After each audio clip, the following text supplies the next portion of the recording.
अस्सलामु अलैकुम वरहमतुल्लाहि वबरकातुहू। आजकल हमारे इंडिया में आई फ्लू जो आँख में एक बीमारी हो जाती है बहुत ज़्यादा चल रहा है और बहुत लोग इससे परेशान हैं। बहुत लोगों को ये बीमारी लग रही है। तो आज मैं आप हज़रात को आई फ्लू से बचने के लिए एक कुरान से दुआ बतलाऊँगा और एक हदीस से दुआ बतलाऊँगा। सबसे पहले तो अगर आपको आई फ्लू हो जाए तो आप जो एहतियाती तदाबीर हैं और जो डॉक्टर हज़रात मशवरे दे रहे हैं, सबसे पहले आप उस पर अमल कीजिए।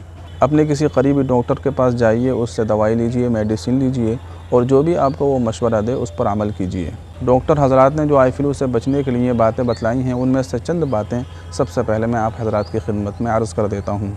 तो देखिए, अगर आई फ्लू किसी को हो जाए तो ज़्यादा बाहर जाने से एहतराज़ करें। अगर बाहर जाना ज़रूरी हो तो अपनी आँखों पर काला चश्मा लगाकर बाहर निकलें और जब बाहर से आएँ तो फ़ौरन अपने हाथों को, अपनी आँखों को धोएं और किसी सूती कपड़े से, मुलायम कपड़े से अपनी आँखों को साफ़ करें। इसी तरीके से अपनी आँखों को बार बार न छुएं, बार बार उनको ना मलें।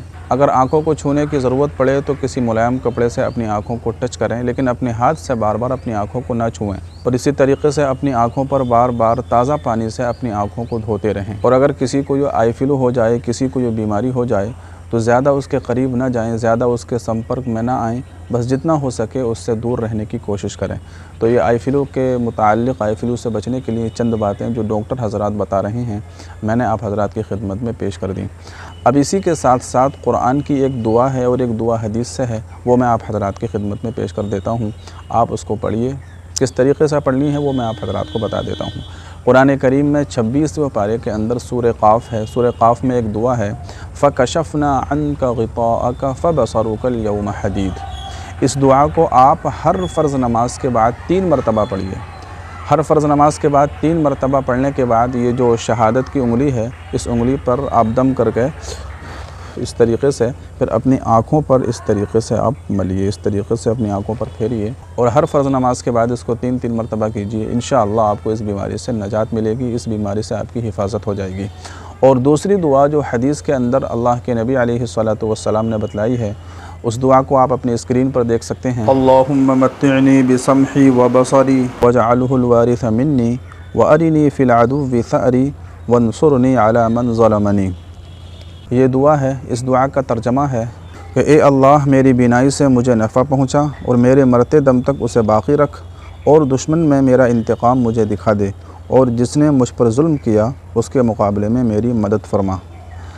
तो ये दुआ है, हदीस से साबित है। इस दुआ को आप बार बार पढ़िए। जितना ज़्यादा हो सके आप इस दुआ को उतना पढ़िए।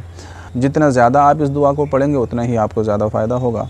और अगर ज़्यादा नहीं पढ़ सकते तो कम से कम सोने से पहले 7 मरतबा और उठने के बाद फ़जर की नमाज़ पढ़ने के बाद 7 मरतबा इस दुआ को पढ़िए। तो इंशाअल्लाह आपको इस बीमारी से हिफाजत होगी। पढ़ने का तरीक़ा क्या है? वही, और पढ़ने का तरीक़ा यही है कि इस दुआ को 7 मरतबा पढ़ने के बाद आप अपने जो ये उंगली है शहादत की, इस उंगली पर दम करने के बाद आप इस तरीक़े से आप अपने आँखों पर बार बार फेरिए। या फिर इसी तरीके से आप अपनी आँख पर हाथ रखने के बाद भी इस तरीके से इस दुआ को पढ़ सकते हैं। और इसी तरीके से किसी गिलास में पानी लेने के बाद 7 मरतबा इस दुआ को पढ़कर उस पानी पर दम करने के बाद अब जिसको ये बीमारी है उसकी आँखों पर हल्का हल्का छींटा भी मार सकते हैं। तो इंशाअल्लाह उम्मीद है कि इस बीमारी से आपकी हिफाजत होगी और इस बीमारी से आपका बचाव हो जाएगा। इस वीडियो को अपने दोस्तों के साथ भी शेयर कीजिए। अस्सलामु अलैकुम व रहमतुल्लाहि व बरकातुहू।